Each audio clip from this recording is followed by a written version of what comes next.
Hello everyone and welcome to my channel. Today, we'll embark on a fascinating journey to unravel the secrets of the Giza Pyramids, one of the most important and mysterious monuments in the world. Get ready for an adventure where we'll explore the true history behind these magnificent constructions. Before we dive in, subscribe and turn on notifications so you don't miss a single episode that uncovers history's most fascinating stories.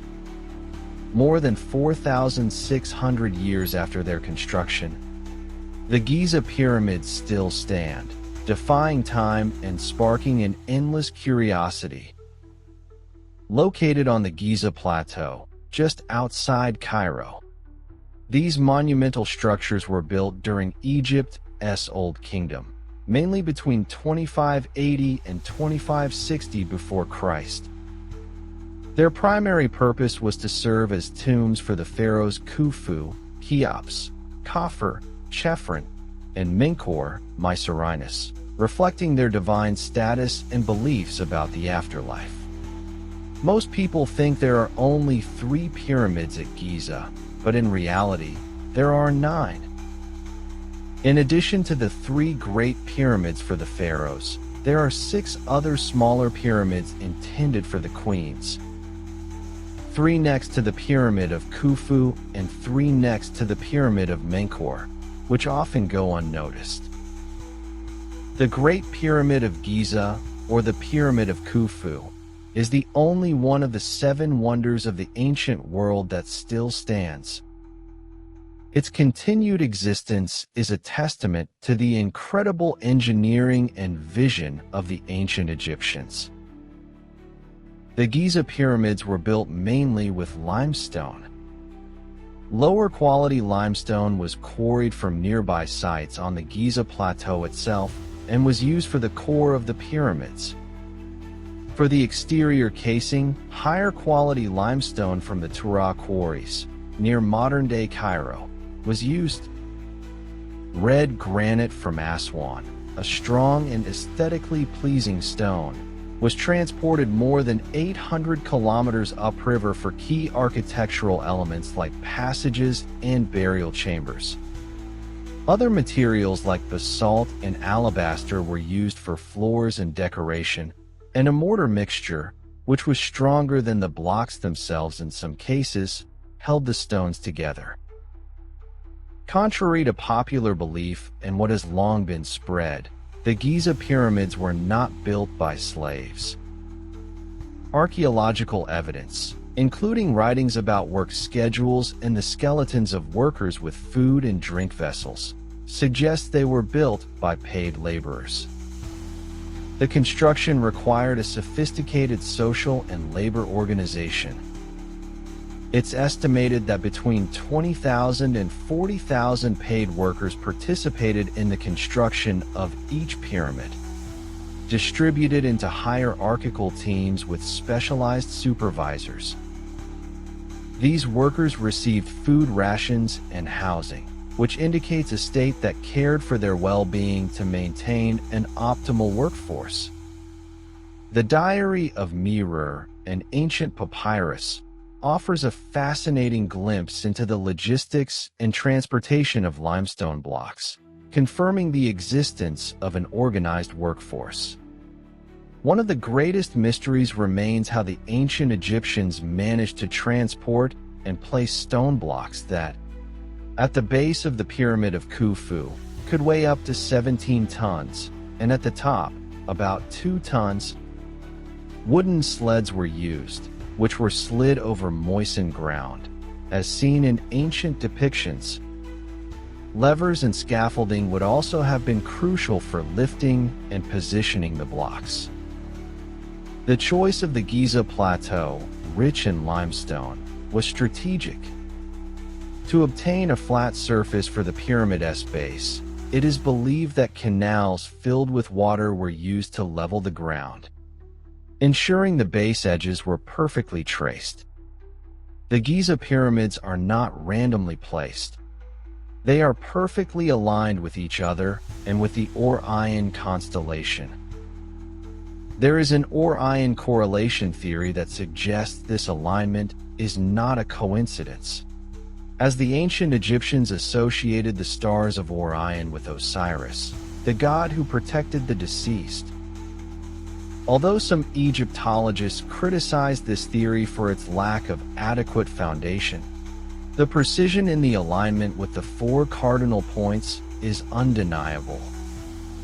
Furthermore, a supposed presence of the number pi symbol, has been observed in the proportions of the pyramid of Khufu, though experts attribute it to a geometric coincidence related to the unit of measurement, the seat. There are various hypotheses about how ramps were used to elevate the blocks. Herodotus, centuries after the construction, mentioned the use of wooden devices. Among the most debated modern theories are the long ramp, a single exterior ramp that would be too big and resource-intensive, and the spiral ramp, which would have practical complications because it would be too narrow. The internal ramp hypothesis, proposed by architect Jean-Pierre Houdin, is the most accepted to date. This theory suggests an external ramp for the first third of the pyramid, and an internal spiral ramp that would take the stones to greater heights. This idea is supported by observations of gaps at the pyramid's external corners that could have been used to turn the blocks, and by archaeological evidence of the use of internal ramps in other ancient temples. A significant finding in 2023 and 2024 revealed the existence of an ancient navigable branch of the Nile, named Aramat, which flowed near the chain of pyramids. This 64-kilometer waterway was crucial for transporting tons of construction materials, such as granite from Aswan and limestone from Tura, to the construction sites. The ability of ancient Egyptian engineers to leverage the Nile's annual floods through a system of canals and basins, forming a port complex at the foot of the Giza Plateau, was fundamental in facilitating the transport of massive blocks. Today, visitors can enter some chambers of the Giza Pyramids, although some areas may have restricted access due to restorations. The main entrance for tourists is through the Robber's entrance, a tunnel opened by Caliph Al-Ma'mun in the 9th century after Christ. The Great Pyramid houses 3 burial chambers: the King's Chamber, the Queen's Chamber, and the subterranean chamber. The King's Chamber, built with massive blocks of red granite, contains Khufu's famous empty sarcophagus. The Grand Gallery is an impressive inclined passage that leads to the King's Chamber. The Queen's Chamber, despite its name, is believed to have been intended to house a statue of the pharaoh's Ka. The subterranean chamber is an unfinished structure, which has led to theories about changes in the construction plan. From the King's Chamber and the Queen's Chamber, shafts or air vents extend to the outside of the pyramid. The function of these shafts is uncertain, but some suggest they were astronomically aligned with stars like Orion, Sirius, Ursa Minor, and Alpha Draconis, to allow the pharaoh's spirit to project itself into the sky and achieve divinity. Others propose that their function was structural in the construction process. Although the pyramids were designed to protect the mummified bodies and valuable treasures of the pharaoh for their journey to the afterlife, the reality is that most of these treasures were looted in antiquity. The sarcophagus in the King's Chamber in the Great Pyramid was found empty, and Menkaure was also robbed. Egyptian engineers tried to protect the burial chambers with complex barriers, such as heavy stone blocks that sealed the passages. Evidence of these barriers being destroyed by looters has been found. In some tombs, false corridors were built to deceive robbers, a technique seen even in Menkaur's pyramid.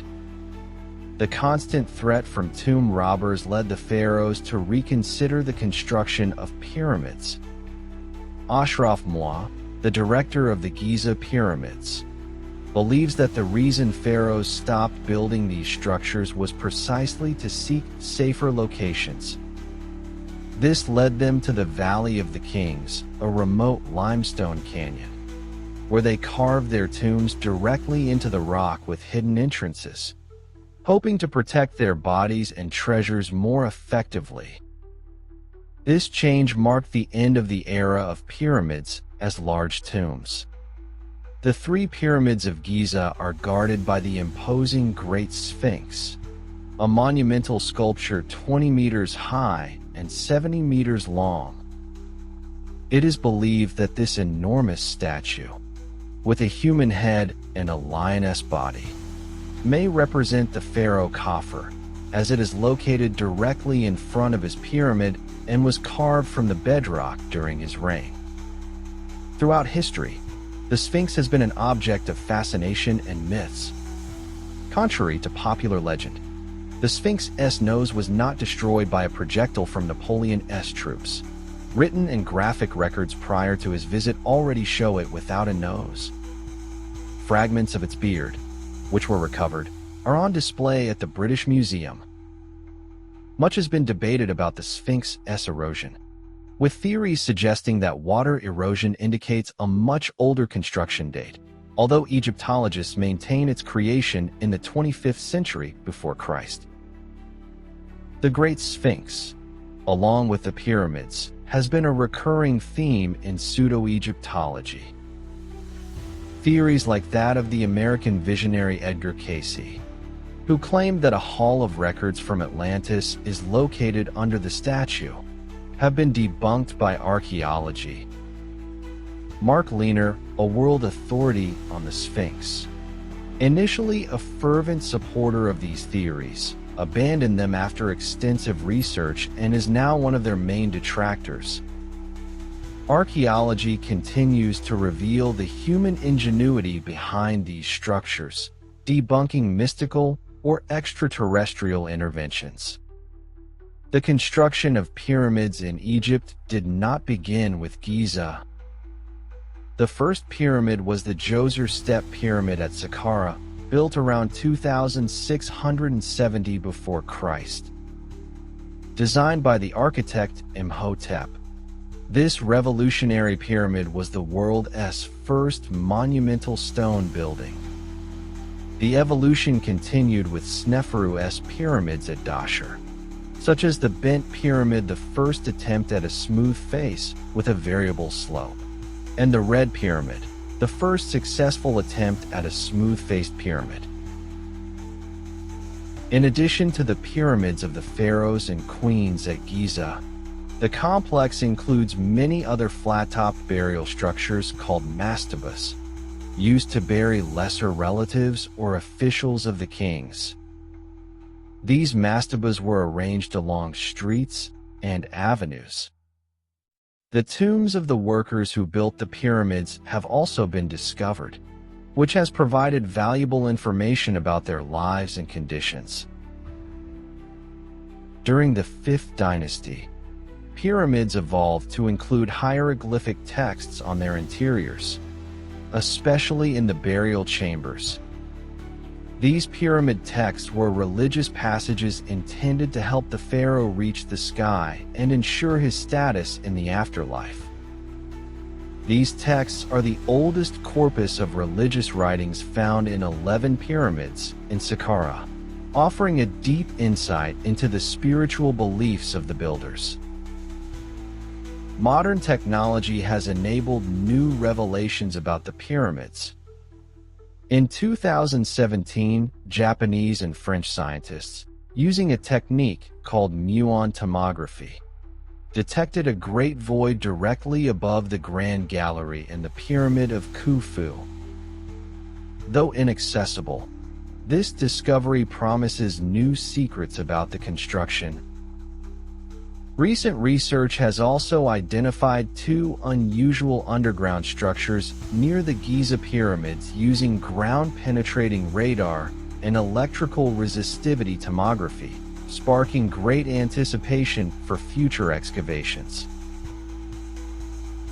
An alternative theory, proposed by scientist Joseph Davidovits, suggests that the pyramid blocks were not carved but are a form of limestone concrete, or geopolymers, poured into molds.